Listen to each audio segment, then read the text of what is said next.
আপনি কি চান আমার কাছে? আমি আমার পুরোটা জীবন তোমার সাথে কাটাতে চাই। আপনি কি আমাকে বিয়ে করতে চান? হ্যাঁ চাই। একটা অন্ধ মেয়েকে বিয়ে করে কি হবে? আমি আপনাকে কিছুই দিতে পারবো না, কিছুই করতে পারবো না আপনার জন্য। আমার সামনে জাস্ট বসে থাকতে পারলেই হলো, বাকি সব আমি করতে পারবো, সব কাজ আমি করব। আমি একটা কথা বিশ্বাস করি, দৃষ্টিশক্তি তারই আছে যে মন দিয়ে দেখতে পারে না। প্লিজ আমাকে ফিরিয়ে দেন না।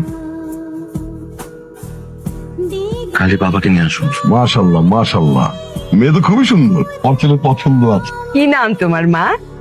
আমার নাম পরি। যেমন রূপ তেমন নাম।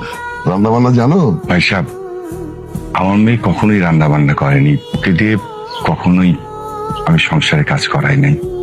আমার বাড়িতে দেন, আমি দেখবেন সব শিখিয়ে পড়িয়ে দেব। আমার মেয়েটা এমনিতেই চোখে দেখতে পায় না। আমরা এখন এসব কথা বাদ দিই না। এই অন্ধ মেয়ের সাথে সংসার করলে তোমার কি হবে সেটা ভেবেছো?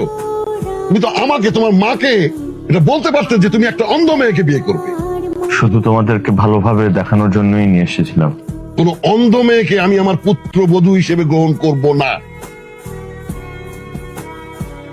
আমার জন্য বাবা মাকে আজকে অনেক অপমান হতে হলো না রে। বাবা মা আমার জন্য 2 দিন পর পর কষ্ট পায়। দেখলি, একটা ভালো ছেলে যখন একটা অন্ধ মেয়েকে বিয়ে করতে যায় তখন কি হয়? ভালোবাসা দিয়ে কিছু হয় না রে। কি রে, তুই কোথায় যাচ্ছিস? তোমরা যেহেতু পরীকে মেনে নিবে না, তখন আমার এই বাসায় থাকার কোনো অর্থ নেই। বাবা শোন, আমরা যা করছি তোর ভালোর জন্যই করছি।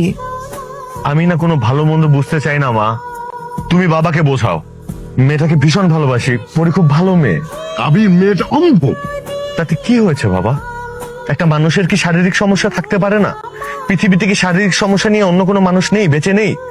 ইনফ্যাক্ট পৃথিবীর কোন মানুষ বলতে পারবে তার মধ্যে কোনো শারীরিক সমস্যা নেই? শারীরিক সমস্যা মানুষের থাকে, কিন্তু পৃথিবীর সব মানুষ অন্ধ মেয়েকে নিয়ে সংসার করে না। তাহলে এই পৃথিবীতে যে মানুষগুলো চোখে দেখে না, তারা কি আজীবন সংসার করবে না, একা থাকবে? সেটা তার ব্যাপার, কিন্তু আমি আমার সুস্থ স্বাভাবিক ছেলের সাথে কোন অন্ধ মেয়ের বিয়ে দেব না। তো সব আবদার আমরা পূরণ করেছি, তোমাকে কোনোদিন কষ্ট পেতে দেইনি। তুমি চারুকলায় পড়তে চেয়েছো, সেই ব্যবস্থা করেছি। তুমি ছবি আঁকবে, সেটাও করেছি। তার মানে এই নয় তুমি একটা অন্ধ মেয়েকে বিয়ে করে নিয়ে আসবে, আমরা সেটা মেনে নেবো। আমি তো তোমাদের সম্মান যায় এমন কোনো কাজ করিনি। তুমি যত যাই বলো, আমি ওই মেয়েকে কোনোদিনও পুত্রবধূ হিসেবে মানতে পারবো না। তোর মায়ের বইলা দিও, ও যেন আর কোনোদিন অপরিচিত পোলা লগে কথা না কয়। সত্যি করে কোন তো, আমার বুবুরে কেমনে চিনেন? ট্রাস্ট মি, আমি আপনার বোনকে চিনি না। আমি কোনো মস্করা করছি না। আমার নাম আবির, আমি ঢাকায় থাকি। এখানে এসে ছবি আঁকি। এর আগে আরো 2 দিন এসেছি, সকালে আসি, সন্ধ্যায় চলে যাই। কিন্তু আপনার বোনকে আমি কখনো দেখিনি এর আগে। দেখো, আমি আমার বাবা মাকে আবার বুঝিয়ে নিয়ে এসেছি। আমরা খুবই সরি। পরি কোথায়? আমার সাথে আসো, পরিরে নিয়ে আসো। এখানে ঘুমায় যাও, যাও তারে নিয়ে যাও। পরি, তুমি ঘুমাও, আমি আছি এখানে।